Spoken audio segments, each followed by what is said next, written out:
It's down. I'm in a Costa Rican jail. I need you to come down here. I need one of your kidneys. Damn it.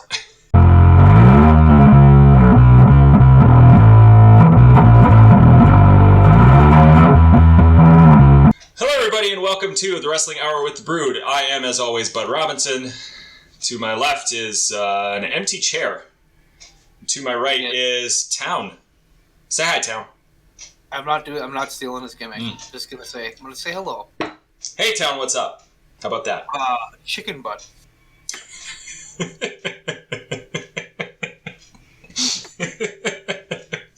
It shouldn't have got me that bad.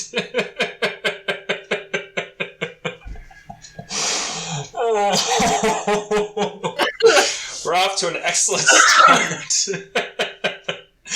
Oh, Jesus. Okay. I'm still in teacher mode, apparently, because I use it at work all the time. Oh, God. So, yeah. I use that at work all the time, too. You're a stay-at-home dad. I'm an educator. It works well on kids. I educate my kids. I educate them on how to play Roblox. Wow, That's why. They just know how to do it. It's just something that... You know how, like, kids can... they say that babies can swim if you throw them in a pool? It's the same for toddlers in Roblox. I've never played Roblox. Yeah. That's okay. You have. I have to. I don't have much of a choice. You want to get online sometime and play it together? Yeah, okay. Could you imagine playing Roblox with Town? I would be terrible at it. I probably do things that would annoy you. So what are we talking about today? DX. We're going to talk about DX. We were supposed to have way more people here. Yeah. And it's just you and I. We're so lonely. It's very reminiscent of old WWA days where we would be promised 7 people and like 3 would show up. 2 of us in Rainville. Yeah. Rainville's not even here, so but we talked last week about just kind of taking a look at DX. I think more through the eyes of fans and the way we saw it, as opposed to this is what they did. Just kind of a here's what they did, here's how we saw it type of thing. DX was something, wasn't it? It was, and it wasn't, then it was, and it wasn't. It's weird. DX to me is really, really weird. As you're about to learn. Yeah. I think their later years are the most interesting, for a couple of reasons, but not my favorite. But we're gonna go through all that stuff, aren't we? That's the plan. Are you gonna do it, or am I gonna do it? You're the one that always runs through it. You're the okay. Yeah. So okay. Well, let's talk about the WWF in 1997. So what do you remember about 97? Nothing. DX is probably the first thing that I remember because Austin came after DX. Well, no, Austin. Well, I guess the Undertaker. I remember a little bit, but like he had died down. Taker was champ. Mm-hmm. He won it at Mania from Sid, and that was when Austin had the match with Bret Hart. And Austin fucking exploded in 97. And then that was when they did the big Canada versus Austin America feud. Where Hart was a face in Canada and a heel in America. Yeah. And I remember watching it, and many people watched WCW. Mm-hmm. Like Rainville watched WCW, and all the kids at school watched WCW, and I was a WWF guy. I always have been. Till now I'm an AEW guy. I have no idea how that works. But I do. You know, so like it was incredible, and Steve Austin was like finding his place, and it was kind of the company wasn't doing great, but they weren't doing bad. You could see him on the ride. Yeah, that's how I remember 1997. And Hart's angle was hot, and Austin was hotter than shit. I do remember, and I don't know if I watched this at the time or if I watched it thereafter, but I remember the Hart. I remember Hart Austin, and that was an awesome match, like especially for the time. I think that holds up to this day. Yeah, you watch that match this day, and you're just like, I gotta go back to it because I respect and love both of those guys, and yeah. But like the turn from, because that was a very wrestling match, right? And the turn from, and Bret Hart's a wrestler in the same way that Daniel Bryanson's a wrestler, right? So Brian like, Simpson? I always, when I say Brian Danielson's name, I just did it. I get halfway through and I'm like, I'm saying this wrong, aren't I? I always second guess myself, whether I'm saying it right or not. Danielsonson. Hart Bretson. Ost Stevenson. I mean, they had more of a focus on wrestlers to some extent because they had acquired quite a few of them, and this was really the turn. It's really interesting because if you actually look back at '97, that period after Mania when Taker beat Sid for the belt, which was possibly one of the worst main events ever, it was bad. I don't remember it. It wasn't like Roman Reigns Triple H from 32 bad, but it was bad. And Taker had the belt, and it was like Taker as a champion never clicked for me. Yeah, like he didn't need it. Yeah, he was a fucking Undertaker. Like he doesn't need that. But they started the Kane thing. Mm-hmm. They started they started DX. They had the Montreal Screwjobs in '97. Like '97 was a huge year. '97 is why '98 was so amazing. Right. Yeah. Yeah. They kind of just set it all off at that point. Yeah. They built. They took time to build, which they don't do now. Mm-hmm. Yeah. So let's talk about Shawn Michaels before DX.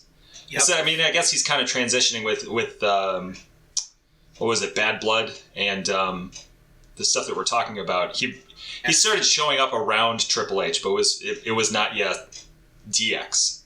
No, So I was a huge Shawn Michaels fan. Mm-hmm. I still am. I think Shawn Michaels is one of the best ever. Like, if you make me pick between Michaels or Hart, I'm picking Shawn Michaels. I realize Bret Hart's a better human being, and Shawn Michaels is kind of a dick, but Shawn Michaels was my guy. Like, he was... I just remember being a little kid, and for a while there, I didn't know who I was a fan of, and then I was a fan of Shawn Michaels because he was fucking awesome. Yeah. Which is weird, because you look at his gimmick, and that you wouldn't think that would be a good gimmick for a kid to like, but... I mean, Shawn Michaels, I think, was probably one of the first... he's one of the first, like, non-gimmick...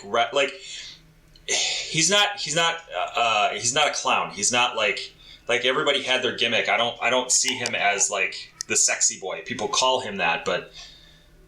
he's just kind of a dick, and that was kind of who he was. So in some sense, he was a no gimmick guy. And that started to show, I think, after he won the belt in WrestleMania 12. Right. He harder that Iron Man. Yeah. Which is another match that is like... oh, God. Those two in their prime wasn't anything like it. Like, those two were... in terms of just pure wrestling, those two were incredible. Yeah. Like, Austin and Rock had more star power, but those two were... What are you doing? I'm writing these down so I don't forget to watch these. I thought you were like unwrapping a candy. A big one. One of those pounders. So what Shawn Michaels was doing in '97 is he got hurt and had to retire because he lost his smile. Yeah. And he came back, and they put him in a tag team with Steve Austin, and then he left. They were tag team champions. I don't remember that. They were well. Do you remember when Dude Love showed up to be Austin's surprise partner? Oh, right. Yeah. Shawn Michaels was initially his partner. Oh, okay. But Shawn Michaels, I think he got into a fight with Bret Hart and then quit, and then you know how that whole thing was nuts. Yeah. But he came back.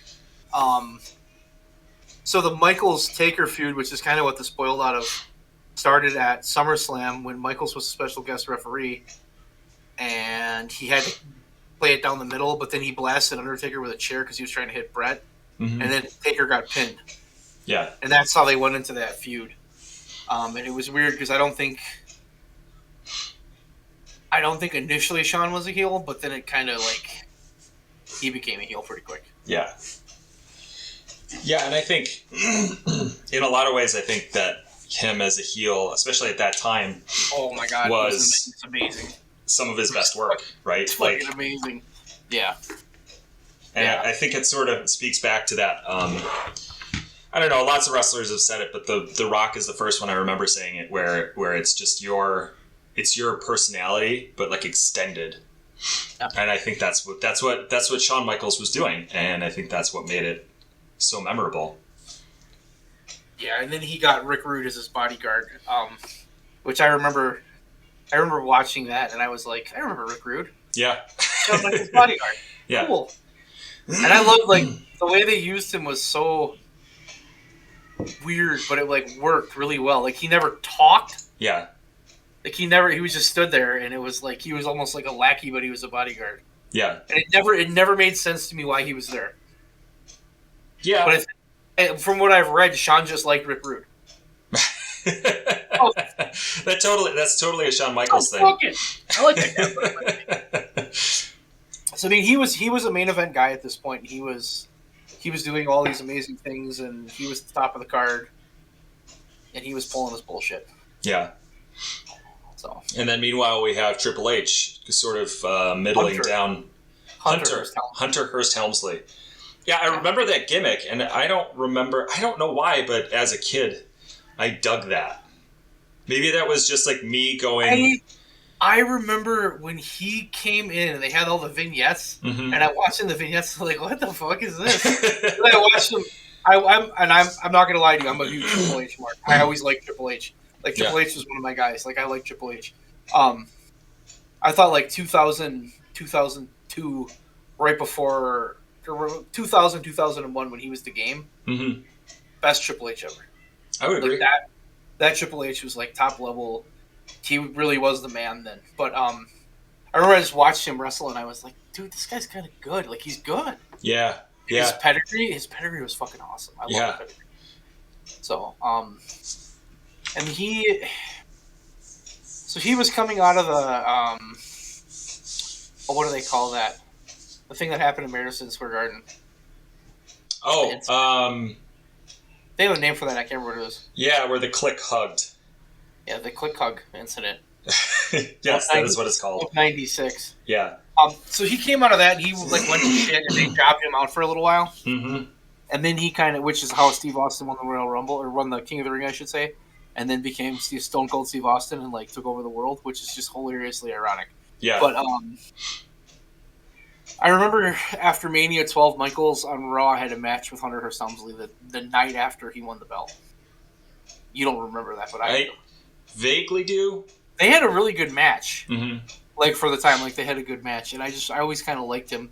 And then we played In Your House, on my PlayStation 1. And Rainville and I would play that, and we had two wrestlers. We got to pick two wrestlers, and I had Shawn Michaels, and I had Vader, and he had Hunter Hearst Helmsley and somebody else. So whenever him and I if I played Shawn Michaels, he'd play Hunter Hearst Helmsley. Yeah. Which was ironically funny, considering it was about to happen.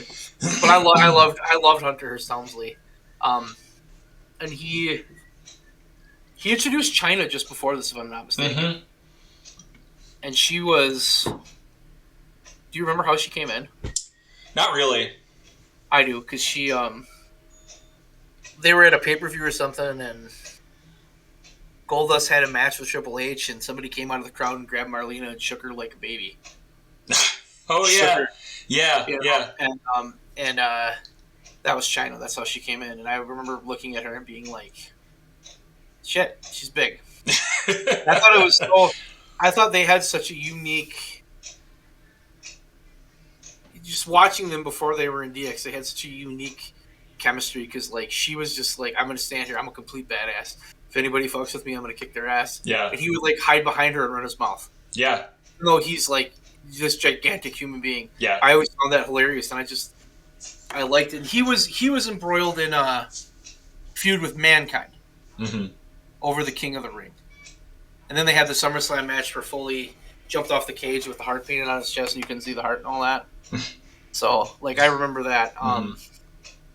And I guess that's kind of just where we are right now, starting this whole thing. Yeah. And I think I was a huge Michaels fan. I was happy they were doing something with Triple H. I had no idea what was about to happen because I didn't see it coming, and I don't know if anyone saw it coming. So Triple H and HBK take on Taker and Mankind. It's on a Monday Night Raw. I do not remember this. I do. Question number 1 here is who remembers it? I don't remember it at all. I remember watching it because I remember at the start of the show being stoked that Triple H and HBK were teaming up together. I'm like, I like those guys. They're a team. Mm-hmm. And then I was like, but Sean's not a bad. Like, what's going? Like, it wasn't putting 2 and 2 together. Mm-hmm. And then at the same time, I was like, but Mankind's a bad guy too. Like, what the hell is going on? And it was not a bad match, but it was a forgettable match. Okay. And Taker was just trying to kill Michaels. Right. Yeah. And then something happened, and I don't remember. And Rick Rude slides a chair in, and Shawn Michaels folds that fucking chair over Undertaker's head, and like the chair's bent, mm-hmm. and he's got this cut on his head that's just pouring out blood. And he does the sit up, and Rude and Michaels and Triple H, like they got the fuck out of there, and they got out of there together. And I remember looking at them. They were like standing next to each other, and they had this look on their face, like, oh, they were looking at each other and looking at the Undertaker. Yeah. And I was just like, that was really weird. Like, what's going on? And then the next week, they came out together. Mm-hmm. Except, like, Shawn was wearing, like, a pair of jeans and a fucking, a leather vest. Right. And Triple H was wearing, like, a blue and pink polo and khaki. Classic DX. Classic DX. Yeah, but I mean, they weren't DX at that point. Right. Yeah. You know? Yeah. But I watched that and I thought, honestly, what the fuck just happened? Mm-hmm. So like, I was hooked in by that because I was like, this is different. Yeah. You know, because normally you'd think there's these two feuds that are completely separate. Why would we suddenly have this thing where these two guys are leaving together like that? And they left as a foursome because Brewd was part of that too. Right. And China was there just kind of being China. Yeah. So it was definitely. I was shocked when they came out the next week together. Mm-hmm. Like, I was shocked, but then it was like, I was shocked. Let's move on to the next one. Sure. That's probably where our first sort of foray into DX was. Let's say they had a lot of.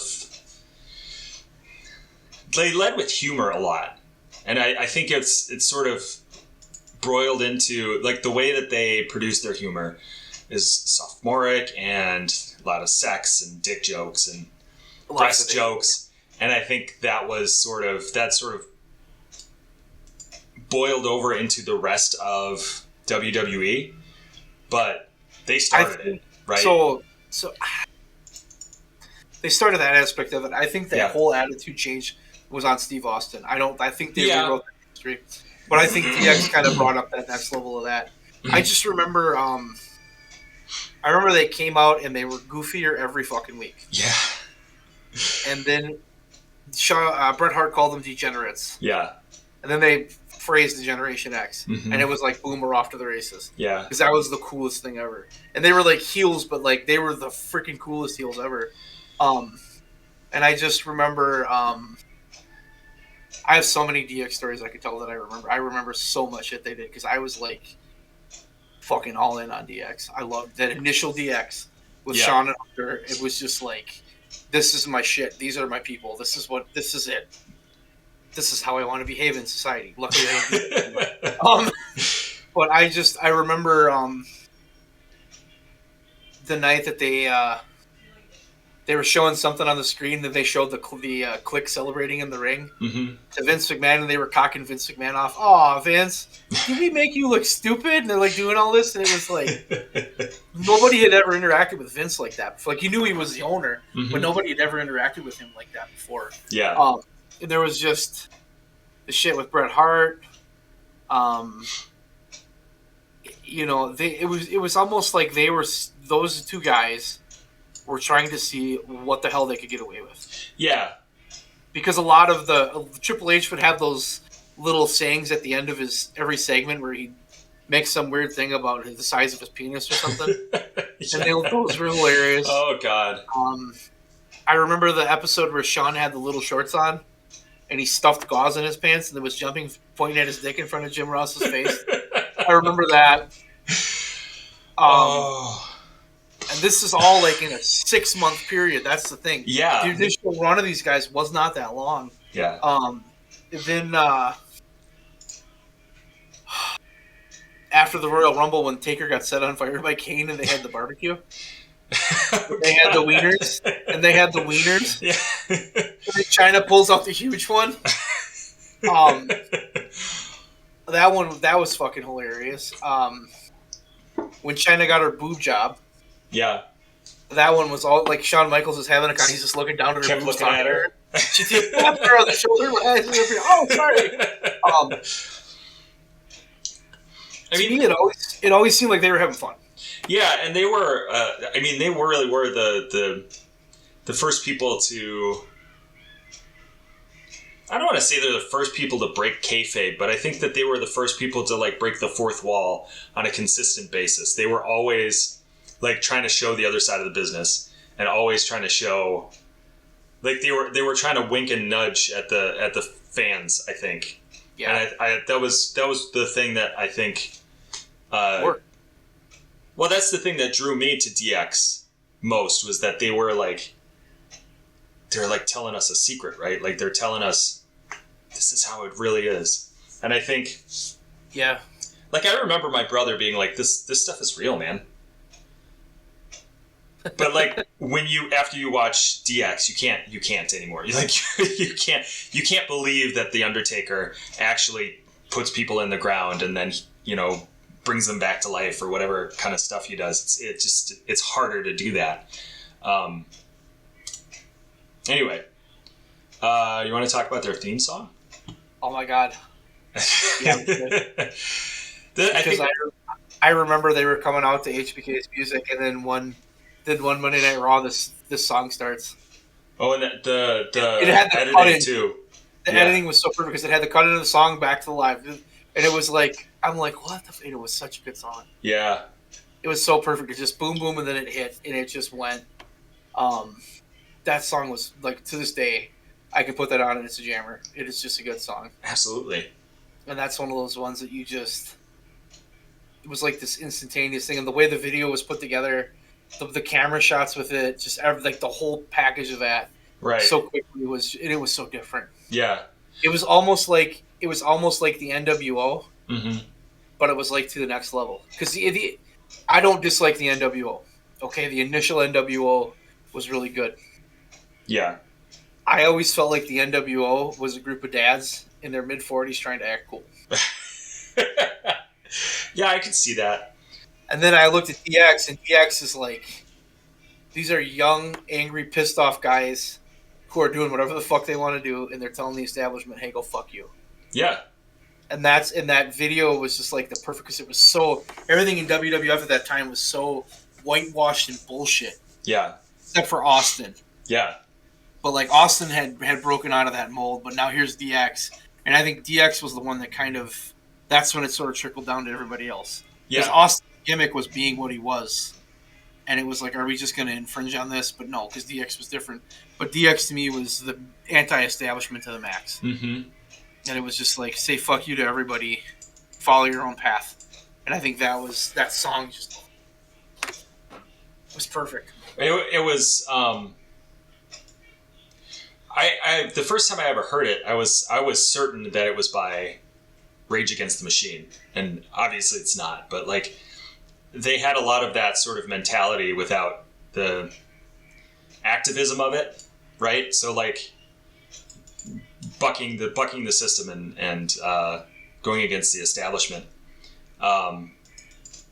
It's appealing, right? Like, for the same reasons that Austin was appealing, like the idea of seeing all this old stuff, our dads and granddads put together. We don't like that stuff anymore, so we're gonna break it apart. Shit. Yeah, exactly. Shit. I think they, as a result of that, they made a lot of, particularly in this run, like they made a lot of strides in the industry that otherwise wouldn't have happened, because so many people were so. There was such a way Yes. Yeah. There was such a way, like, this is how you do business. This is how you build a star. Mm-hmm. This is just how it goes. And it was like, we take this guy and we choose him to be a star. We put him in this situation. We build him up. He's a star. Yeah.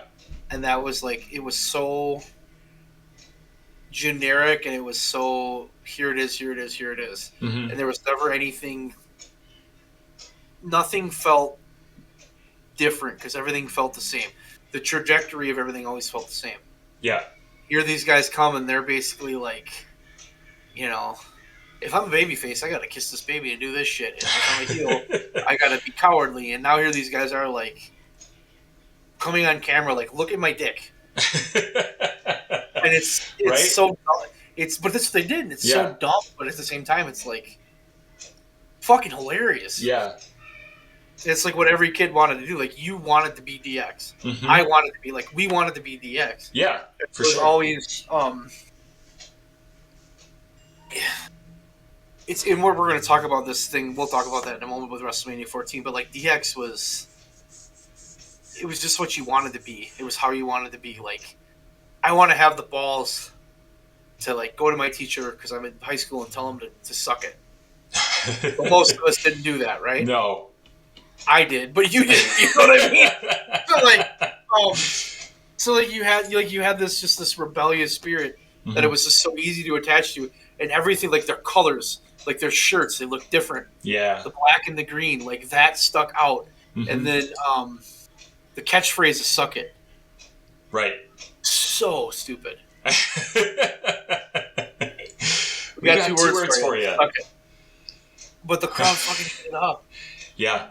Eat it up. I mean, like the initial run of DX, because that's the next thing. We'll just all the things I remember. I remember the night that they, the night that Sergeant Slaughter first of all was amazing. Yeah. The night they put the little covers on because he was spitting in their face, over their face, and they had the windshield wipers. Yeah. I popped so hard for that, and then but he was almost a perfect foil to him because he was like, he's the old school military. This is how it is. You have to follow the rules. What are you doing? Yeah. Like, it's like perfect, just antithesis to them. Mm-hmm. And then I remember the night that they had to fight for the European title because Shawn Michaels didn't defend it. And they made this big thing, and Shawn's like, I remember that it looked like they were going to break up because Shawn's like, well, you'll just lose because I can be the European champion. Mm-hmm. Hunter's like, well, maybe I want to beat you. And they started, and then Shawn's making fun of his nose, and they're doing this, and they have this thing. And they came out to different theme songs, even though it was the same music. Yeah. And they got each other's face. And Shawn Michaels falls to the mat, and Triple H runs the ropes back and forth like 7 times. It does a really shitty splash for the win. He counts to 3. And then Triple H gets the belt and he's crying, fake crying, and Shawn's fake crying to give him a hug. Oh, you're the better man. And then they just tell Sergeant Slaughter to suck it. And I'm like, that was the Raw main event. I'm like, that is the greatest thing I have ever fucking seen. So, I don't know if it was around the same time, but you reminding me of that, sort of like, it calls back to the NWO, the finger poke of death. Doom. Finger poke of doom. I think that was 99. I think DX did it better. Yeah. And I think maybe, like I'm sitting here racking my brain. Why is this more memorable than the well, in some ways the finger poke of doom was more memorable because it was garbage. But I think it's because of what you said before. Like NWO was like a bunch of older guys, but I think trying to act like they're cool. I think the difference there is Shawn Michaels and Triple H pulled the wool over Sergeant Slaughter's eyes. Yeah. Where Hulk Hogan and Kevin Nash trying to pull the wool over the fans' eyes. Yeah. And we were all tired of him. We were tired of him because it was 99. NWO had been a thing for 3 years. Yeah. And it was time to be done. Mm-hmm. And they had just beaten Bill Goldberg, which was stupid because that was their cash cow. Yeah. Just kill people. Just go kill people. Like, don't make him lose. Like, he should not have lost that match. Yeah. I understand when you hear Kevin Nash talk about it, like, Bill's got to, he never gets in trouble and da-da-da-da, and people are tired of him, and some people were, man, they were making a lot of money off of him. Yeah. They could have kept that going. But I think that's what it is. I think it's the circumstances and the way it was set up. Yeah, that's true. And, that's true. And you forget all the lead ups that to that Bill Goldberg, or not, pardon me, the finger poke of doom. Like, Goldberg got arrested for assaulting Miss Elizabeth. And the police station was across the street and he couldn't make it back in time. Yeah. And then Hulk Hogan's like, well, if Bill Goldberg's not here, I want to fight that spoon Kevin Nash. Called him a spoon. And it's like, what the fuck are you talking about? I mean, it's just, I think what it is I think DX was in the fucking vein of modern pop culture. Yeah. And they understood what people wanted, while the NWO was protecting their spots and focused on a business that worked the way it did for them in the late 80s and early 90s. And they weren't ready to let go of that. Yeah. And they didn't care about the product. They didn't care about the fans. They cared about themselves. Not that DX didn't care about themselves, because they both did. Right, but they had a much better feel for what was going on in the modern environment. And on top of that, Vince McMahon had a really, like, an amazing feel for what was going on at that time. He did. And I think that is another huge piece of that, because Vince McMahon never would have done the finger poke of doom. No. In that time frame. Today, probably, but not back then. you know, I shit on Vince a lot. Mm-hmm. And there's a reason. It's because I'm a fan and it sucks. Yeah. But, like, Vince McMahon in, like, 98, 97, 98, 99, like, up to 2002, dude was incredible. Like, everything he touched turned to gold. He got it. He had some really good, talented people, and he listened and he did his own thing. And I think that's just a huge part of it is one thing was hip and one thing was understood and one thing was done the right way, while the other was done solely to appease an ego. Yeah. And, you know, it just didn't work. Yeah, for whatever people think of Triple H and HBK, that bit and all of their bits really, like, they were done for the sake of business, not for the sake of their own appeasement. That's very true. Do you remember the presidential State of the Union one? Holy shit, was I laughing? There's an uncensored version of that. That's even better. I'll have to look that up. During the hours of 9 to 10, we won't say the words shit, piss, you know, they're going on. Oh, yeah. We'll have less references to our large genitalia. And Sean goes, oh, fuck. Hey, watch your fucking mouth. Oh, shit. Fuck me. I do remember that because it was on the DVD or the VHS or whatever where I watched it. Oh, my God. It's so It's so hilarious. And it's just like, but that was perfect, too, because it was like, USA gave you these rules. You can't do this. What are you going to do? Well, this is what we're going to do. We're going to do them. Their fucking face. So, I mean, that company was so rebellious. And I will always say that Attitude Era was Steve Austin. Yeah. That's why when he left in 01 and took his ball and went home, that's why they didn't keep that momentum. Yeah. Because they lost the most important piece. Mm-hmm. Or 02, whatever that was. But, like, DX was a part of that because they came after him. Mm-hmm. And they, in a different way, they shaped that. So. Yeah. But yeah, that initial run. And I also remember when they planned the big Christmas present. And they talked about a big Christmas present all night. And then they went to the ring. And they turned around and dropped their pants, and they were both wearing thongs, and they bent over. And it said Mary and Xmas on, and then China had the X, she was standing there. And they showed their asses to the world. I fought for that, too, because I'm like, God. How else can you say fuck you to the establishment? That's all they were doing. Yes. But it was like so... This is my DX.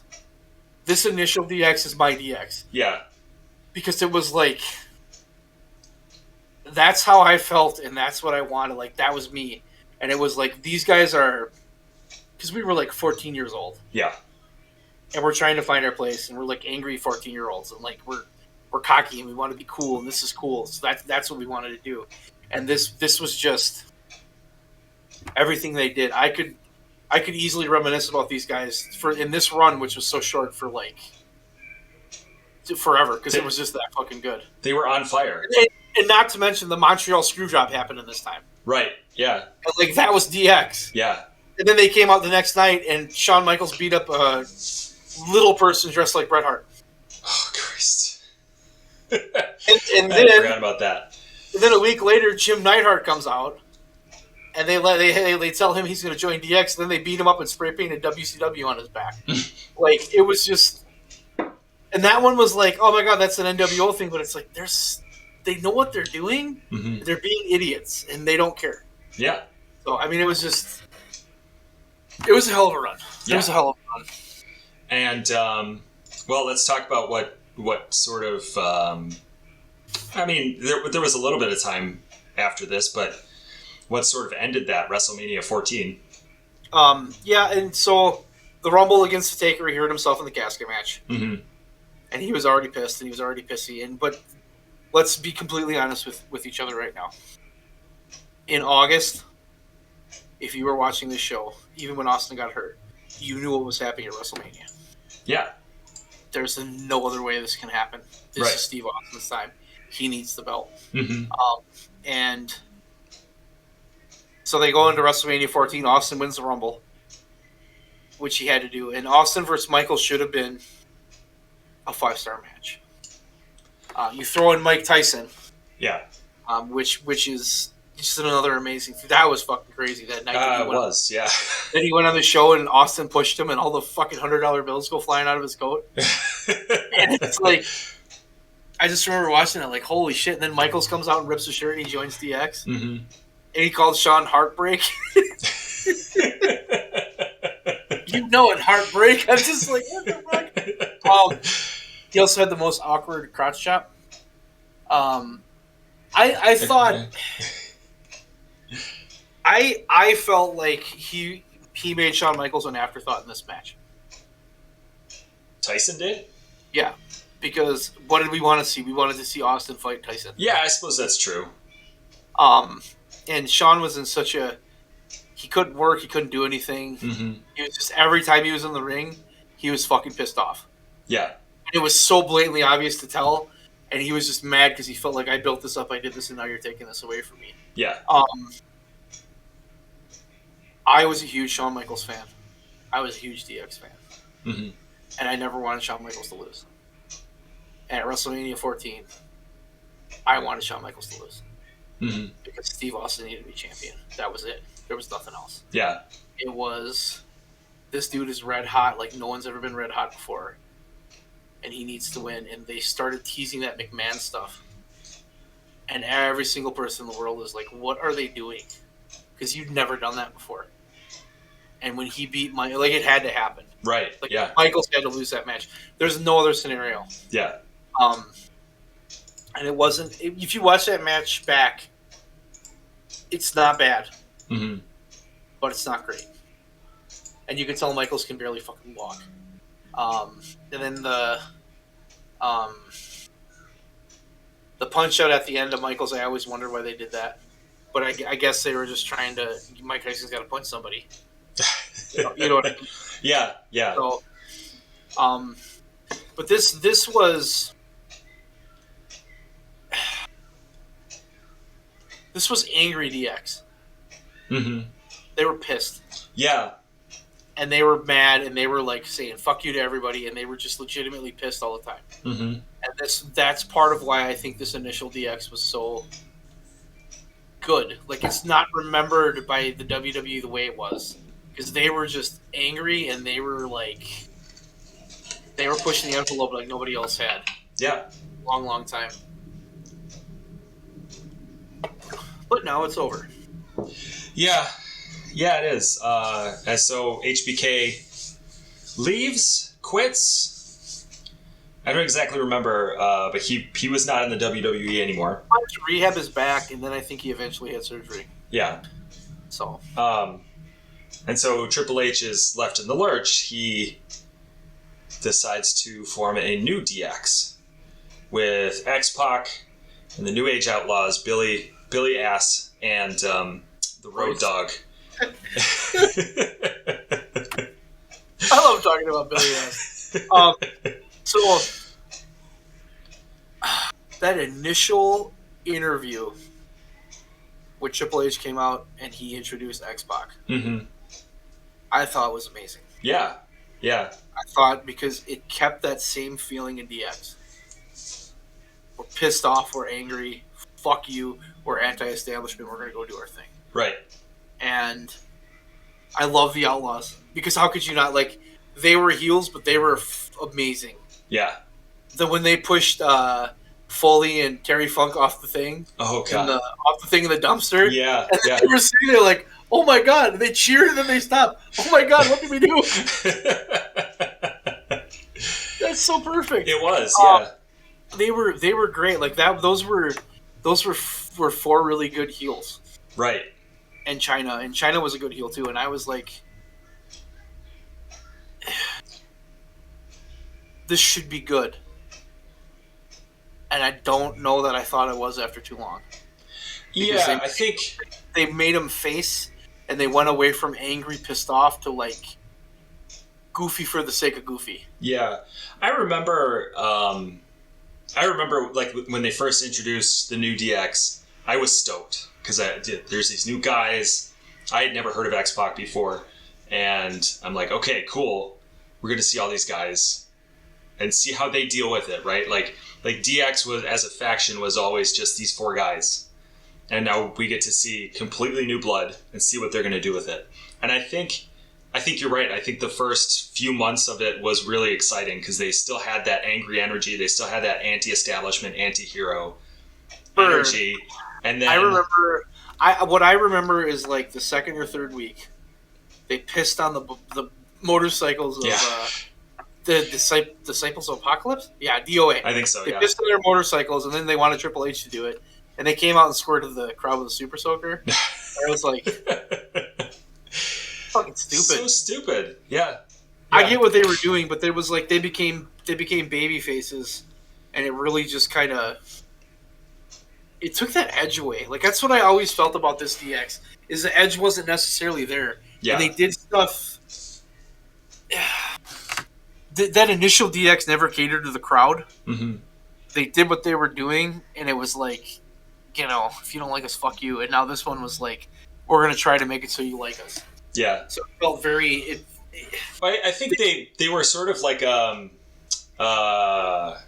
victim of that thing that happens with heels. I think this is maybe the first time I remember this happening when a heel becomes cool, right? It's like a cool guy heel, and then you want to cheer for him. And I think Vince McMahon saw that and went, yeah, okay, let's do that. And then that keeps DX away from Austin, right? So Austin can do his thing. DX is doing their thing.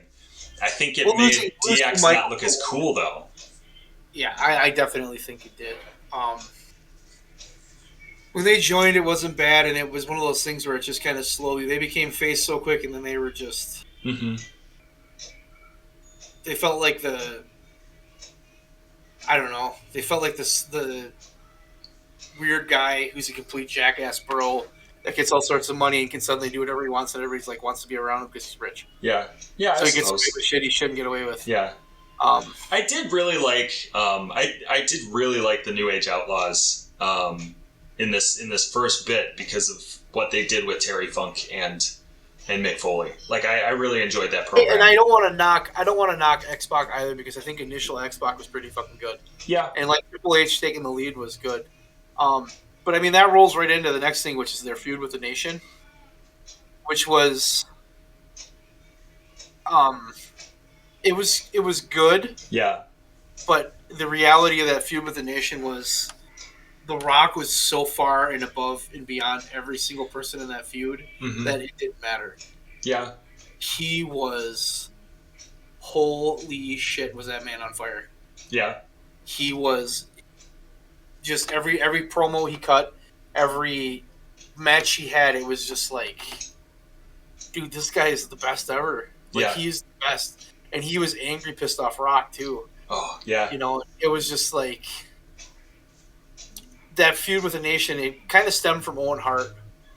Calling him a nugget, which I thought was hilarious. I love Owen Hart. And I do. Owen Hart was awesome. He was. Yeah. I loved Owen Hart when I was a kid and he was in Higher Energy. I saw him in Stevens Point with Jim Neidhart, and I'm like, that guy's cool because he can do so many jumps, and I just always liked him. I loved him when he feuded with Brett. I just, like, he was always just so good. But they had the Triple H Rock feud, and The Rock just kind of dominated that feud. Yeah. how I felt because he had to.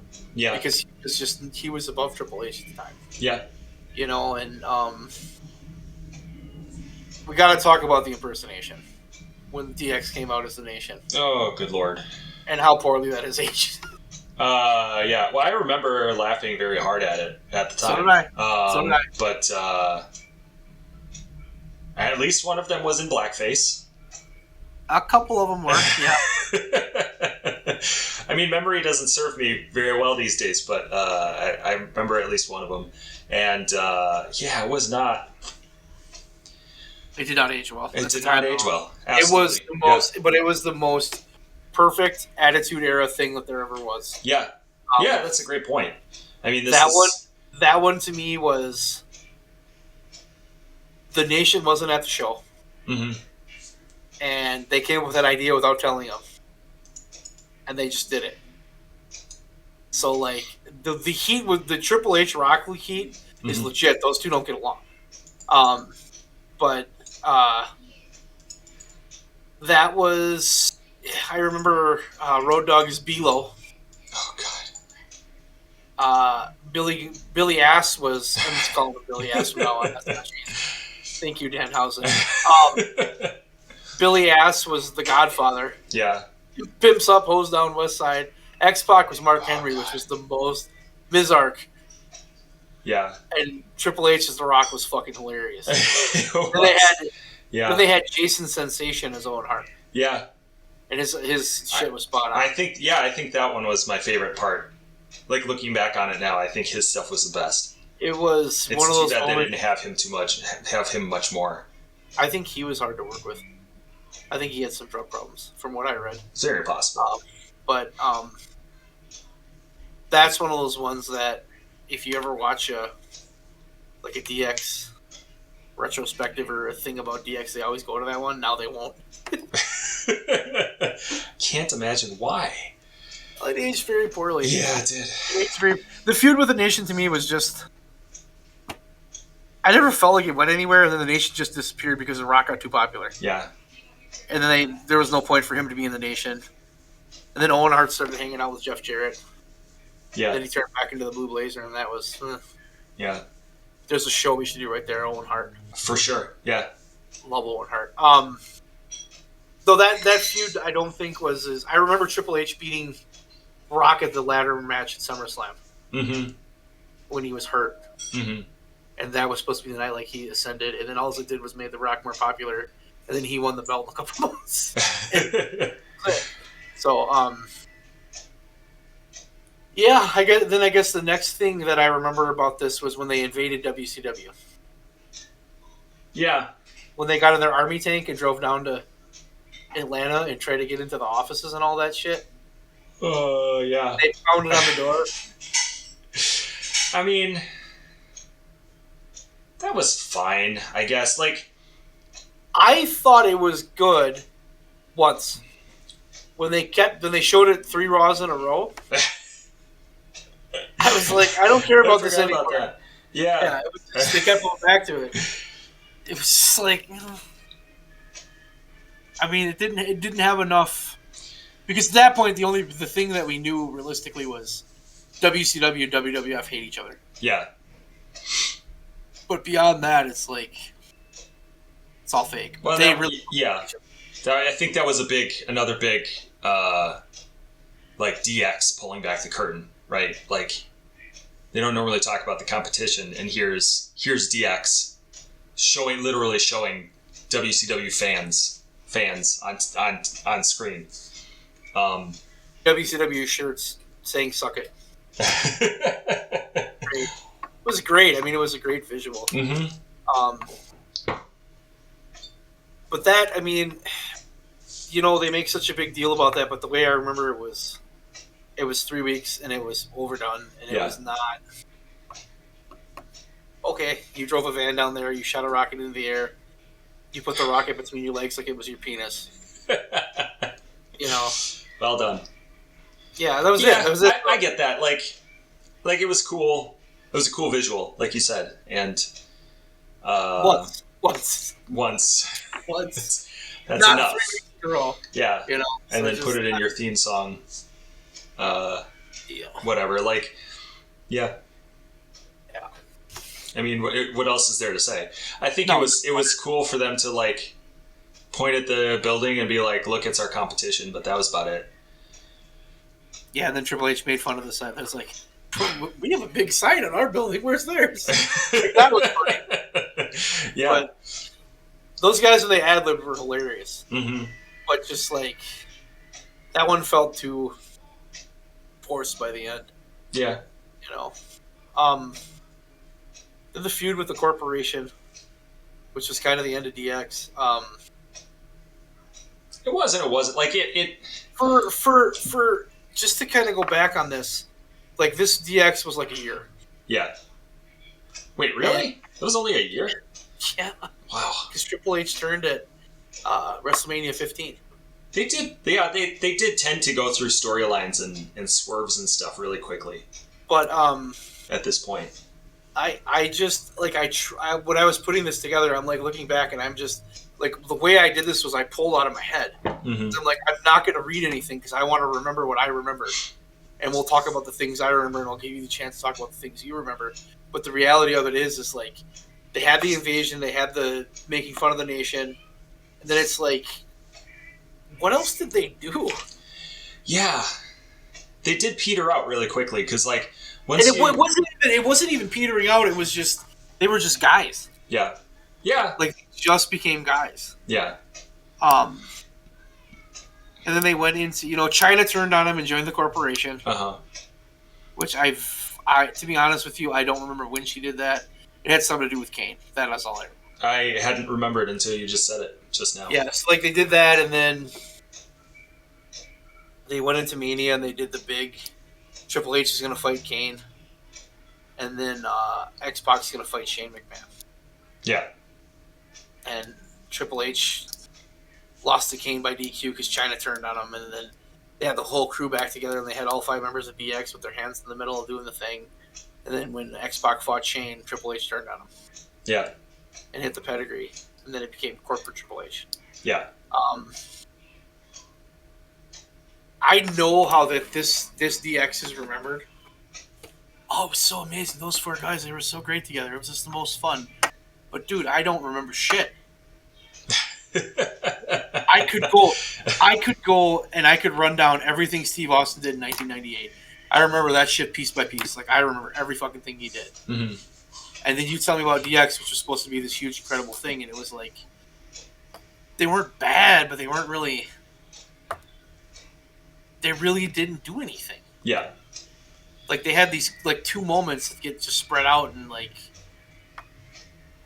by November it was like, what are we doing? Yeah, and I think like it's hard to recover from losing a guy like Shawn Michaels. Like Shawn Michaels and Triple H work so well together that when you not only were they diluting it to some extent by including so many more members, but like as a result of having so many more members, they can't all do the same thing at the same time, right? So like X-Pac is focused on one thing, and so it's no longer the same act, right? It's just a group, and it's guys doing their thing, and they can't all be at the top. They can't all be doing the same thing, and they wound up doing like completely separate feuds, and then they sort of just stopped being a unit, which is why I think they broke it up. It didn't really feel like a unit at the point that they took Triple H out of it. And I guess, it's how do we feel about the turn? I guess I was surprised when it happened, mm-hmm. because DX sold so much fucking merchandise. Yeah. But at the same time, I was like, I like Triple H, and I was like, I wonder where they're going with this. And I think the breakup of DX hurt every single member of DX except for Triple H. Yeah. Because, like, Road Dogg's identity was DX, and X-Pac's identity literally was fucking DX. Yeah. And Billy Ass, like, he became King Ass at some point. Yeah. Like, he won the King of the Ring and stuff, but, like, he never really recovered from that either. Yeah. So it was like, I don't know, it just didn't, I don't. I think it was a good time to end it. Yeah. Yeah. People can argue, like, from a money standpoint, they had way more. They could have sold way more shit. Mm-hmm. But I think if they would have kept going, I don't think these guys would have got, like, Triple H. Triple H was the only one that really survived DX. Yeah. Because the rest of them floundered. You make a good point that, like if you look at Shawn Michaels and Triple H, both of those guys were big money when they came together, right? Like, well, Triple H wasn't necessarily big money, but he was. But he was coming up, though, right? Yeah. And the New Age Outlaws and X-Pac just weren't. Like, X-Pac was a big. The Outlaws were a really good tag team. Yeah. They arguably, I could argue with you that they were like a top 3 tag team of all time. Yes. But my point is that, like, from the fans' point of view, those guys don't mean as much. Nope. And tag teams in WWE have for a very long time not been a big deal, right? Like, so yeah, that I would agree with. The fact that they were together as long as they were. Mm-hmm. But it was just time. I think it was just time. Yeah. And they all kind of floundered, and Triple H started doing his shit and changed his theme song 46 times. And he did all that stuff. Yeah, DX returns. Yeah, after that. This was post. This is how they broke up the corporation, right? Yeah. With DX returning. Yeah, I think so. I remember how they came back together. The Outlaws challenged, like, Austin and I think The Rock. Mm-hmm.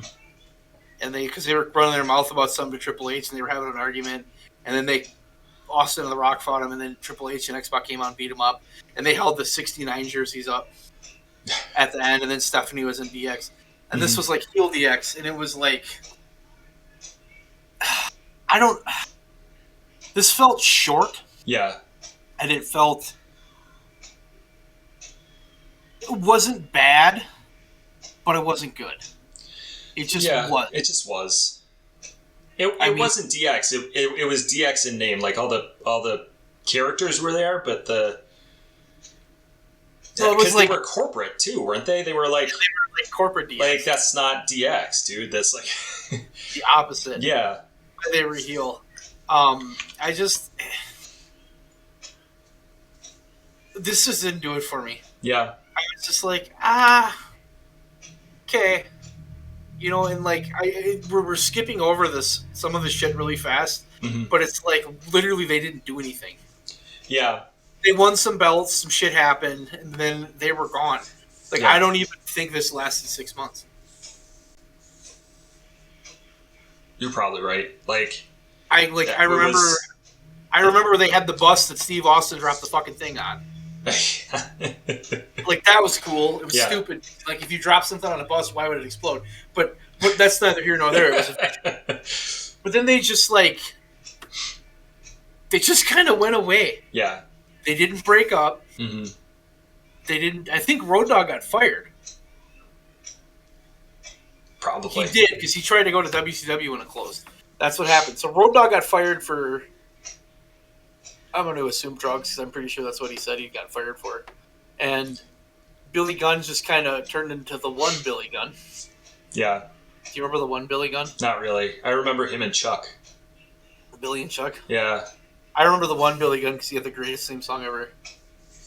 Was that I'm an Ass Man? No, that's the Billy Ass theme. Okay. That's Ass Man. That's a different one. The one Billy Gunn was like this, like, monster ballad-esque thing, singing about how he's the one and he's better than everybody else. I don't remember phenomenal. It's not as good as the Billy and Chuck theme, but that's what he did. He went from that to Billy and Chuck to other stuff. Yeah. And he was just kind of a tag team guy. X-Pac was there. He had green singlet still, green and black, as I recall. He switched it to red. And then right. he had X Factor with Albert and Justin Credible. They made X Factor and we're going to be like a trio. And they had a theme song for that, and like they were like putting all this shit into it, and it lasted like 3 weeks. Yeah. Yeah, it was not very long. No. Just that was kind of it. I mean, that was the run, and then it was just like like I remember them fondly, and they were positioned as stars, but it was just like that initial run was so good, Mm-hmm. and they rode that. Let's keep going. Let's talk about the fake DX reunion. Remember this? Yeah, where Sean comes back. Yep. From his major back injury, and everybody's all friends. Joins the NWO. Yeah. And then Nash tore his quad, and Hall got fired for being a drunk. And there was nobody left. And then Sean was like, calling to Hunter, "Hey, we got to do it together, man." And then was it Bischoff wanted Sean to be Hunter's manager or whatever? And then they got the little bag that had the shirt in it. Mm-hmm. Sean's like, "You really want to do this?" I remember I watched it with Rainville, and I'm like, "Dude, they're gonna come back as DX." Mm-hmm. And it would have been awesome back then. It would have been fucking awesome. Like they could have been DX. Yeah. But I know why they didn't do it, and I'm okay with it. And then they come down to the ring, and then they do the pyro shit. They do the "Let's get ready to suck it," and as he says it, Triple H kicks him right in the gut and pedigrees him. Yeah. And then they had that match at SummerSlam, which was a banger. That was a good match. Yeah. Considering Sean hadn't wrestled in many years. Yeah, and that was really his revival, I think. Yeah. Like, Sean, I think, is probably more remembered for his second run in WWE because of how many stars he fought. You know, it started with Triple H, but like... Yeah, I don't know. Ric Flair and Undertaker and... I don't know if there was a better... His heel run in late '97 at the start of DX. Yeah. If he wouldn't have got hurt, and it would have ended better going into Mania, that might have been one of the best ever. Yeah. Like that's up there with heel Punk in WWE, and that's up there with Piper. Mm-hmm. Those were heel runs that were really good. Yeah. So, but yeah, I would agree. His stuff afterwards was a little better. Then he won the championship in the first Elimination Chamber in weird brown tights. Do you remember his tights? No, not really. They were like unfinished brown and tights. And I was like, what the fuck is he wearing? And those two didn't feud. They just feuded. Yeah. And like Road Dogg and Billy Gunn were just not around. Mm-hmm. I think they went to Impact, and X-Pac was making movies with China. just the one. Just the one. Just the one. He narrated it too. Have you ever watched it? Did he really narrate it? You gotta watch it. Jesus. Like it's scary, but it's like you gotta watch it. I mean, this takes us really to the final DX run. What I like to call the dad joke era. The dad joke era. I think that's an apt subtitle. I watched it when they came back. Yeah. I remember the night they came back together and they did the thing in the ring, and then they were teasing it with all the, the X poses and the crotch chops and stuff. Mm-hmm. When they came back, it was cool. Yeah. It's like it's DX, it's Shawn and Triple H, like that's cool. And then the next week I turned it on and I was like, oh my god, this is fucking... What in the fuck am I watching? I mean, I was hyped. I was hyped because I'm like, if they use these guys, this could be really good. And then it was just so stupid. I mean, they had a cookout. Yeah, and it's a little bit different than the barbecue they had before. At this point, they're both pushing 40 or past 40. I think they're they're putting in their last runs, but or their last run is DX, but it's sort of the same thing that we were just talking about with NWO. Like, you can't... We know that Triple H is in the family, right? Like, we know that he is in with Vince and that he's... There was still some funny moments that they had. Yeah. Like the night that Stephanie had the baby, and Sean's like, for some reason, Triple H is not here. I know Stephanie's having a baby, but he said he had something really important to do. And it was like, they still broke the fourth wall, but in a different way. Yeah. It was so goofy. It's just, they can't be cool in the same way, right? No, it was just goofy. It was like Mick Foley humor. Yes. But not as good, because Mick Foley is... Mick Foley is Mick Foley. Yeah, that's him. expanded. I think the one thing I did some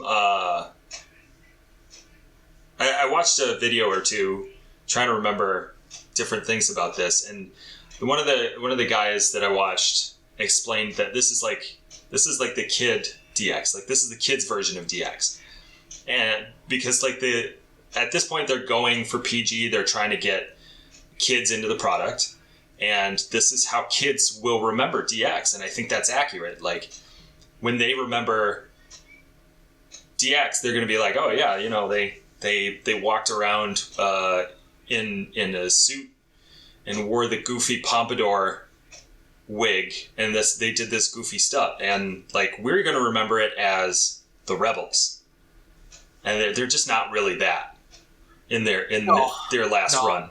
And it was just, I think they had fun with it. I could tell they were having fun, but it was just so, it just didn't land. I didn't think it landed. I thought they just looked like a shell of what they were. Yeah. In terms of like segment wise, they had the feud with the McMahons. Obviously, you just talked about it. That was, I think, when Sean had God as his tag team partner. Oh God, yeah. Oh my God. One of those times where you don't want to be a fucking wrestling fan, right? Or you're just like, this is not worth it anymore. They dumped the shit on the Spirit. Like this was Spirit Squad was intertwined with this. Yeah. I liked the concept of the Spirit Squad because I think it's a great little heel gimmick. Yeah. But when you take 5 guys that you have a lot of faith in that are really, really good, why would you waste 5 guys in the Spirit Squad? Because pretty much all those guys' careers got ruined by this. Yeah. Except for Dolph. Like, nobody else made it out of that. I mean, it could be, you could argue that Dolph Ziggler's career suffered, right? Because, like, he's never really been the guy. No. I mean, you make a very good point. I remember watching that and being, thinking it was really cool, but like, you wrecked those guys. Like, you fed those guys to DX, who DX was already established. DX was already. Both of those guys didn't even have to be DX. They just. Yeah. I mean, I just remember a lot of weird tanks and weird pyro and weird shit and. Nostalgia. It was just the most random shit. Yeah. They didn't have bad matches. Like, I'm not saying that. Mm-hmm. I think their matches were incredible. They had some really good fucking matches with people during this time. But it was just like, you're just riding this nostalgic wave, and it's like, oh my God, this is so dumb. Mm-hmm. This is not how I'm going to remember these guys. It's just so... It's true. So phenomenally bad, you know, and then Sean retired. Yeah. And that was kind of it. Mm-hmm. Which was, I don't know, I think it was a good way to end. I think at the end it was just, what else are you going to do? Yeah. You know, they were doing their run. They sold a lot of merch. Yes. But it was just like, being an old fan of wrestling, nothing here makes me want to watch the show. Mm-hmm. And I love Triple H and I love Shawn Michaels. But like, this is just, I just don't give a fuck. Yeah. Yeah, I think the way HBK retired and the way that they sort of intertwined Triple H back into that, it was interesting. I enjoyed it. So did I. That I liked. I think they did a really great build on those WrestleManias, but like, it's not DX then, right? Like, it's Shawn doing his thing and Triple H doing his thing, and yeah, they just kind of stopped doing their thing. Sean retired. Yeah. Sort of. Mostly. Except for that one match that he never should have went to. You're going to fight Kane, who can barely walk, and The Undertaker, he's older than dirt. Yeah. And you're going to shave your head. That was really weird that he shaved his head. He went bald. Well, no, I get why he did it. I just, like, it was very strange, because he was always the guy, like, I'm never going to cut my hair. Because the moment I did cut my hair, it's not going to grow back. And then he did it. Yeah. It didn't grow back. And it didn't grow back. Yeah. So the next thing on here is which DX was the best DX, and I think we're both going to agree on that. Yeah. The initial, the Hunter. I Sean. think so. Yeah. I don't think it's close. I think I'll get even more specific, and I'll say that the DX before, like the untouchable DX before they started running with Austin, I think was probably the best because they were running roughshod over everybody, and it didn't do great things for anybody else's career, but it did great things for Triple H and great things for the show, HBK, and the show. Absolutely, show. Yeah. We didn't even comment on the time that they came out with racist signs, and they made the racist signs and put them in the Hart Foundation's locker room. Oh God! Yeah. Those are really bad signs. They had an N-word on one, I'm pretty sure. I wouldn't. Like, yeah. Oh. I don't remember exactly, but I wouldn't be surprised. I could be wrong, but those signs were like, if you went back and looked at those, you'd be like, what the fuck were they thinking? But no, I do think that initial DX run, it was the most real to me. It had the most feeling. It had the most like pissed off anger. That was by far their best. For sure, their best run. Yeah, and I, like their run with Austin was cool because you got to see those guys collide. These two great forces, like DX and Austin, are colliding. It's like almost Austin against the world, right? Because everybody loves DX. But like that did more for Austin than it did for DX. And I just think before that was for me more interesting because right about December. It was fire. They were from like fire. August to December, yeah. Yeah. And everything they did was just on. They were just on fire. Yeah. I would agree with that. How are we going to remember DX? They sold a lot of merch. I mean, you said it earlier. I think that's 70% of DX was like they were trying to sell merch. It's interesting because I guess so many people talk about DX. Oh, it's the greatest faction ever. I don't think it is. No, it could have been. But I also don't think that initial version of DX could have lasted much longer. I think it had to go because I don't think there was a way to keep that going in the current state they were in. I think at some point they would have had to have gone face or something would have happened. Yeah, it's not like the Four Horsemen. No, and I think it was inevitable in any way you look at it. Like, what if Shawn hadn't had back issues? Well, Shawn will still be a dick, and Triple H would still have to, There's so many factors there that sort of led to the end of that first run of DX that there's no way. I think Shawn would have went home either way after that match. Yeah. Because he was pissed. Because there was no way he was beating Austin. There was no fucking way he was beating Austin. Right. Yeah. Because, Austin was the hottest thing in the world. Yeah. And how do you not? That initial DX, though, I'm going to remember them as just... Man, they were my jam. That was what I liked. It was perfect. Yeah. It was the most perfect thing I ever saw. And they were just, they felt the pulse of what was going on in the world at the time. Yeah. And then it just became goofy. Yeah. Like the last DX was just, oh my God. Yeah. Goofy. It was dad jokes. You were absolutely on the nose there. Once in a while, a girl would flash her boobs. But not so the camera could see. And Triple H would go, "Oh, hey Shawn, what's that over there?" Huh? Then he'd walk away. So I don't know. I mean, it was funny, but in a different way. I mean, I'm laughing at it because we know a little bit more about Shawn and Triple H, and not because they were messing with the establishment, messing with our initial fire was gone. Yeah. It was just a nostalgic run. Mm-hmm. The little people score. Ugh. Bad. Ugh. I hated that so much. I rolled my eyes so many. I might have even turned it off at that point.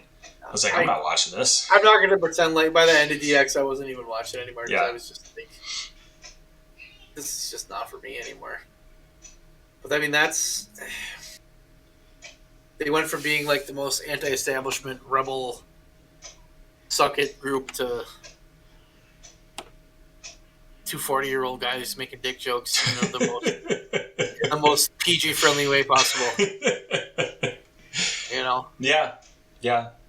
I mean, hugely important faction. Yeah. And they were popular in the Attitude Era, and Face DX during Triple H's run was big. Yeah. Even though I feel like they didn't do as much as people think they did. Yeah. And they were there and then they were gone. Yeah. DX realistically was not around that long. No, they weren't. No. Because you feel like they were around forever. Yeah. But grand total, like that initial DX, I don't even think was 6 months. Yeah.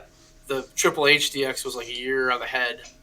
And then the corporate DX was like 6 months. Yeah. And then it just kind of... Yeah, that's sort of WWE booking too. It seems to be like they're not great at keeping people in factions for too long. No. Gotta have heat, bro. Yeah. Heat. I am Bud. This has been me in town talking about DX. Do you have anything to say? Closing statements, town? God bless Orange Cassidy. God bless Orange Cassidy. And all hail Danhausen. All hail down. That's all hail. That's really hard to say. That is.